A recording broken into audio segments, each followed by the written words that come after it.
My series of poems is going to be, the theme is going to be in memoriam. These are poems written in the last couple of months based on events that happened over the last couple of months. We lost some people, and I want to pay tribute to them. Shakespeare, in As You Like It, there's the great speech, The Seven Stages of Man, and I'd say of women also. We're born into this world and we pass from this world, and maybe that's what joins us together in the same destiny, and we should be reminded of that. Transcends everything, gender, race, nationality, religion, and so on. Try to bring people together. This first poem is called Children of the Sea, and it was inspired by the event that took place in Korea, where the ferry going from Ansan to Jeju Island sunk, and about 300 Korean students sunk in this terrible disaster. They were on their way to celebrate before a year of grinding study for a college exam. And we lost them. There were a couple of articles about this in the New York Times. I'm going to read this poem I tribute to it's called The Children of the Sea, for the children of Ansan, Korea. They were now children of the sea that claimed them like the wind above the sound, that blew a lily past a tree that claimed the shadow on the ground. The elders laid white petals before an altar on the ground. They bowed their heads and watched the petals fall like children, fluttered without a sound. On the altar, a row of photos of students smiling, never found. On the boat from Ansan to the island of Jeju, floating above the sound. The children were obedient as they bowed to the island where they were bound. They bowed to the elders, bowed to the tides, as the winding sheets were wound.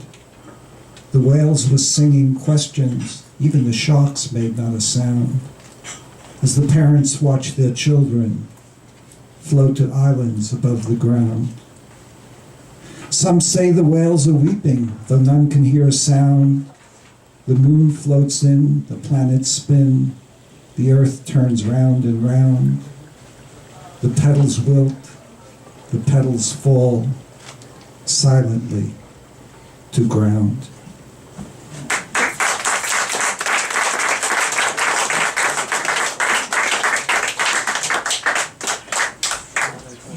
Now, about a month ago, there was an article, David Brooks wrote an article about a child named Yuri, an 8-year-old Peruvian girl who was found dead in the outskirts of Lima, and I wrote a poem about her. It's called Tell Them of Yuri. See Yuri, 8-year-old Peruvian girl, skull crushed in, legs wrapped in cable, on the outskirts of Lima, lying near the mill, still as a frieze, still as a fable. Tell this girl, tell Yuri, this is the world. Tell this girl, if you are able, while you serve artichokes, leafy folds to cozy cheeks at a dinner table. Tell the little ones, tell them, if you are able, of the bruise across the thigh. Tell them of the wind, tell them of the fable. Tell them of her torso splayed across the sky, of her ankles bound in underwear. Tell them of the river, tell them of the tear, the bloody mattress sliced down by a third. Listen to the condor's call, see the rising of the bird, his plumage blackening the sun, hear his cry, blackening the little girl bound in underwear. Bloody brow, skull and tear splayed across the sky. Tell them of Yuri, lying near the mill. Tell them, if you dare.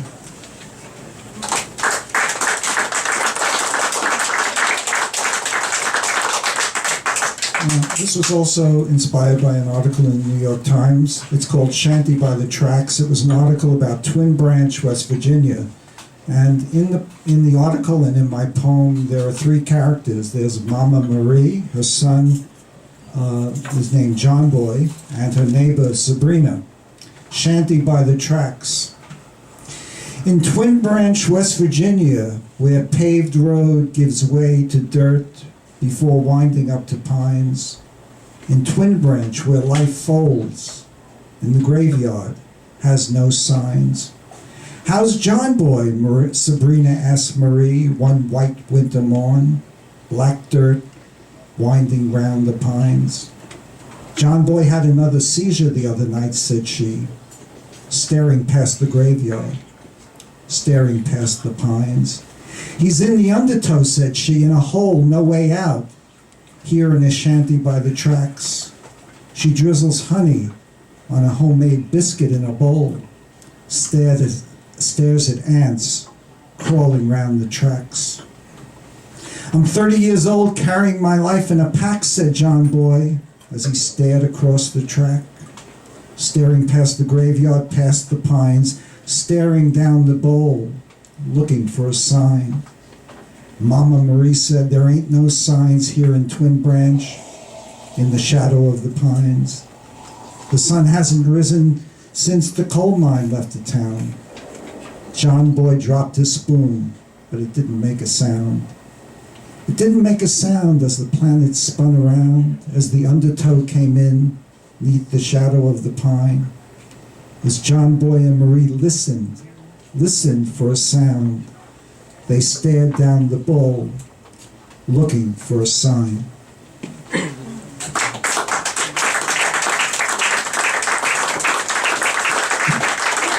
Now, this poem is entitled In Memoriam for Gabriel Garcia Marquez, the great Colombian writer of many novels and short stories, and a great influence, magical realism, 100 Years of Solitude, Love in the Time of Cholera, Autumn of the Patriarch, Leaf Storm, etc. Now, the he in the poem is Gabriel, and the images are drawn from his short stories and novels. In Memoriam for Gabriel Garcia Marquez. The scent of jasmine in the garden was a silent ghost.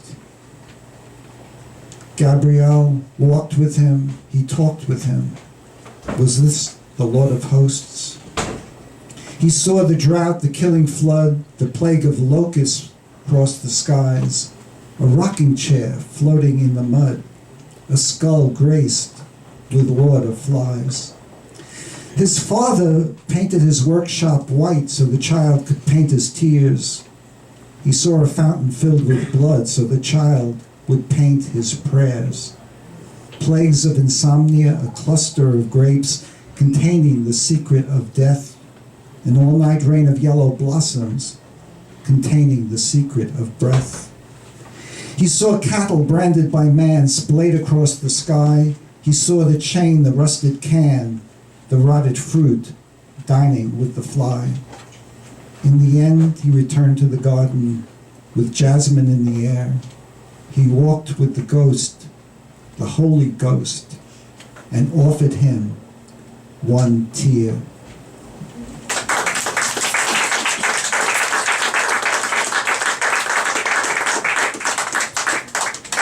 Now, this is a poem about the Sherpas of Nepal. Now, they have lived in the foothills of the Himalayas, live up to 12,000 feet, actually. They do all the work while we, the tourists, go on missions of climbing Mount Everest. 3,500 tours a year. Just maybe a month ago, there was an avalanche and 13 Sherpas died on their way up. They carry the ovens, the food, the tents, and so on. They do all the work. And even in the days when actual mountain climbers climb Mount Everest, they did all the work. Now they have tours of people who have quite a bit of money, and they can say, hey, they climbed Mount Everest. This is for the 13 Sherpas who died in the avalanche last month. Sherpas of Nepal. They carry mountain on their back, mountain to the sky, lay their body on the rack, shake their wings, and fly. The white chiefs guzzle whiskey in tents below the sky. They growl chords of husky to eagles circling high. The Sherpas sow the dusk to dawn, a carpet cross the sky. Lay a carpet for chiefs to mourn, eagles rushing by. See the ovens being born, see smoke rings in the sky, see the Sherpas caught in nets, see cattle born to die. The Sherpas hear the kettle drum, the downbeat of the sky, hear the hammer piercing thumbs, hear the black clouds sigh. The mountains whisper, the ice must break, the clouds are hissing, sigh. The Sherpas see the Lord of Lakes, hear the eagles cry. Ice is oracle of the clouds, black clouds hurtling cord. Eagles shriek, a bloody beak, past the face of Lord.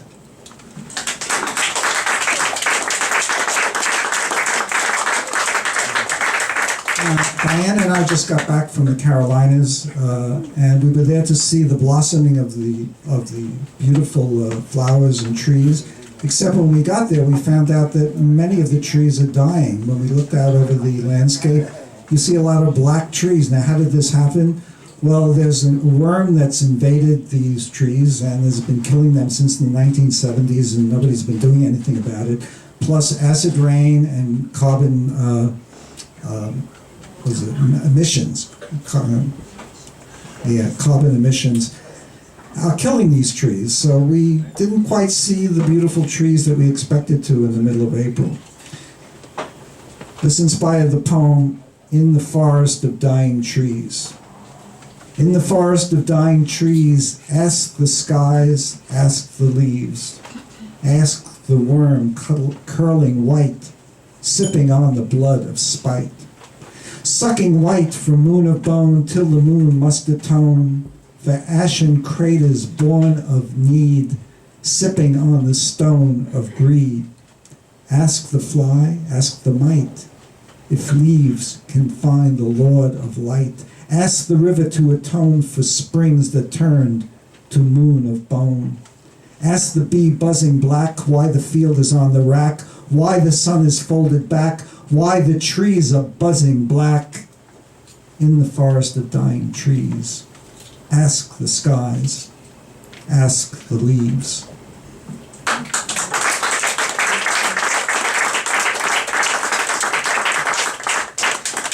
Now, on a more positive note, spring is coming in, and I hear sparrows singing in the morning, whole choruses of them. Just a couple of weeks ago, I just heard a single bird, but now that the weather's getting a little bit warmer, you hear choruses of birds. And you wonder, why do sparrows sing? Why do the birds sing? Now at night they don't sing, but when the sun is about to come up, they do. Why do sparrows sing? Why do sparrows sing at dawn? Do they see past seas forlorn? Do they hear the sun's accord reflected in the face of Lord? When they see a slice of moon, do they hear an ashen tune dangling on a frail cord, listening to the word of Lord? When all is seen, all is sown, do they see a moon of bone, a vial of blood slowly poured down the jagged cheek of Lord? Does the sun, rising crest, lift a song from sparrow's breast, rising with the force of cord, blazing with the flame of Lord?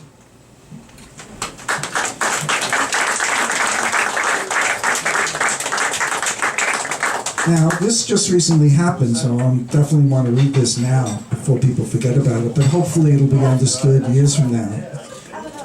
It's called Clayton Lockett was executed in Oklahoma a couple of weeks ago, and he was a victim of a botched execution, and now they canceled for a while executions in Oklahoma while they look into this, but there are executions going on in 37 other states, especially Texas. Now, I wrote a poem about this called The Ballad of the Execution of Clayton Lockett, and hopefully it raises more questions than it answers. The Ballad of the Execution of Clayton Lockett. The authorities strapped him to the gurney in Execution Chamber Hall in Excelsior, Oklahoma. They inserted an IV tube into his femoral artery and pumped a lethal cocktail into his femoral vein. And then the authorities said he was unconscious. But Clayton Lockett started kicking, and Clayton Lockett was twitching, then groaning on the gurney in execution chamber hall. So said the witnesses in the hall.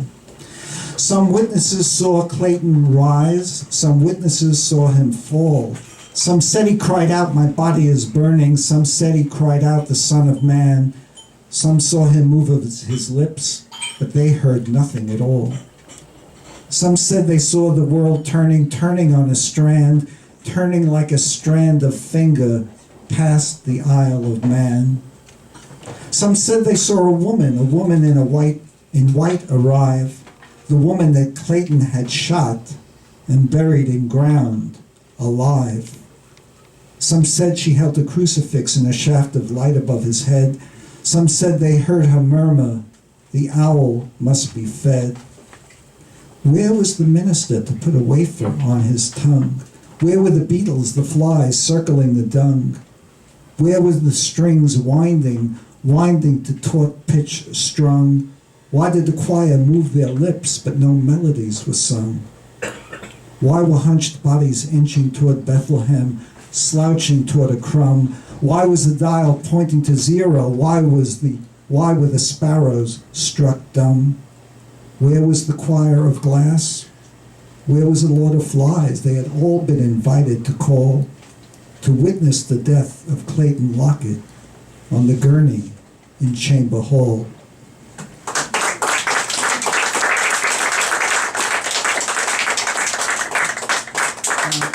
This is a poem I wrote for the 450th anniversary of Shakespeare's birth. He was born in 1564. And I read this at Sue Polo's celebration for Shakespeare on April 28th. I'm going to read it here. Now, if Shakespeare were alive today, he would have to reinvent some of the speeches in his famous Romeo and Juliet to coincide with today's digital world. Romeo and Juliet could text each other, as Janet pointed out. They can speak to each other on cell phones. He wouldn't have to go up on a rickety ladder. He doesn't have to do that anymore. Fall and maybe break his, hurt himself. So I rewrote one of Juliet's speeches, O Romeo, in the 21st century. Doth thy tender profile break on yonder Facebook page? As I scan thy brow that traces streaks of sky across thy blog. I readeth thy missiles in thy texts, knowing they were meant for me, O foolish mind, O vain illusion, assuming all or nothing, as tenuous as Instagram that haunts my waking dream.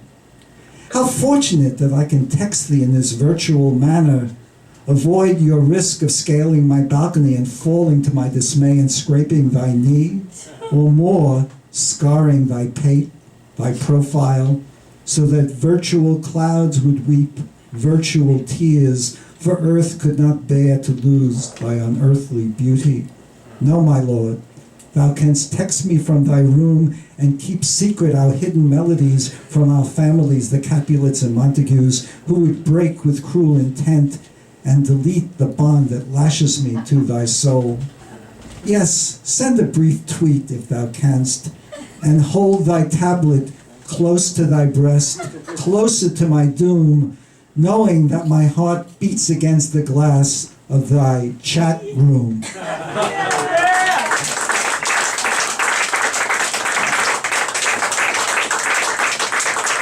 Now, this is a poem inspired by Purcell's The Fairy Queen. Peter Blaxell says he knows this song, and I rewrote it and kind of updated it perhaps.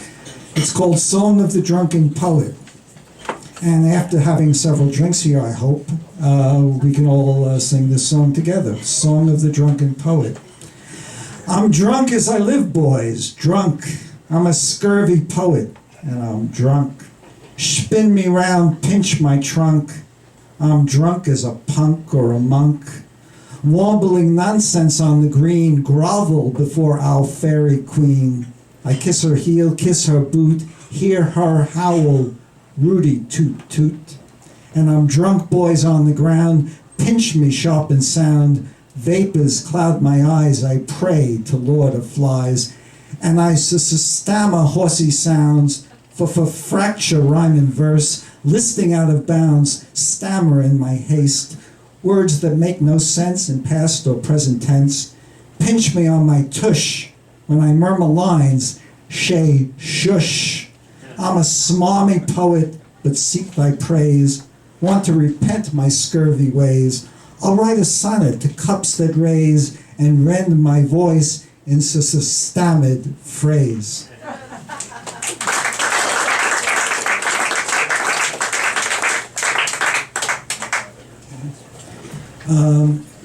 Now this is a poem inspired by a famous hymn written by C. Austin Mills, the composer. He wrote the words and lyrics. It's called In the Garden. And it's a simple hymn, very beautiful. It's sung all over the world in many churches. It was written in 1912. And in the garden, the narrator sees Jesus Christ, and they have a little dialogue and walk off together. This poem, hopefully, is a little bit more ambiguous. It's called In the Garden. I come to the garden alone, while dew as blood bends the roses, and the voice I hear far and near questions what it discloses. He sees a fountain filled with blood while dew is still on the roses. He bends on knee and questions me as a petal opens and discloses. A man who walks alone and sees the forces align as by design, the trees, the clouds, the crimson seas fold back into the roses. He walks with me, he talks with me, he bends among the roses. He sees the clouds beyond the seas, the dew that bends, the crimson roses. Thank you.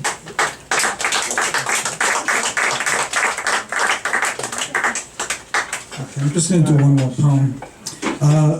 Diane and I were down in the Carolinas, and people are great storytellers there. And this was based on a story told to me by a woman. I changed her name to Alice Bluegown,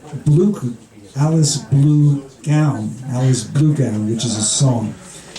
And the man in the poem is Jim. These are not the actual names of the characters. And Alice Bluegown, Alice met this man when she was young. She took a walk with him. She fell asleep on his lap. She had a dream, and something happened. The relationship was very much changed. And this inspired this poem called The Ballad of Alice Bluegown. Alice Bluegown walked with him, fell asleep on the lap of Jim.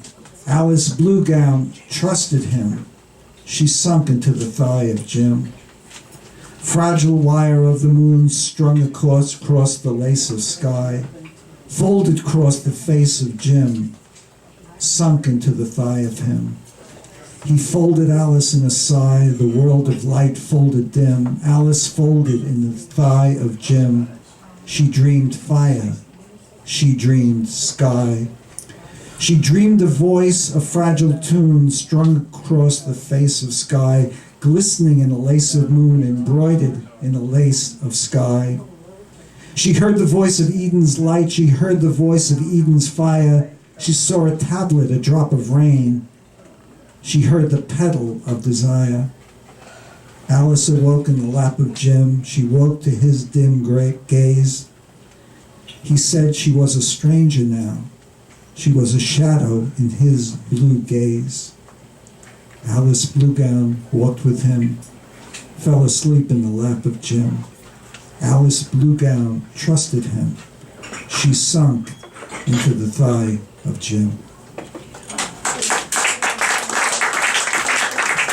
I want to thank the poets, Janet, Austin, Murph, and I want to thank the audience for attending. I want to thank Angela Verga and Robin Hirsch for arranging this reading, and Ptr Kozlowski for graciously videotaping this whole event. It will be up on YouTube, and eventually a DVD will be available.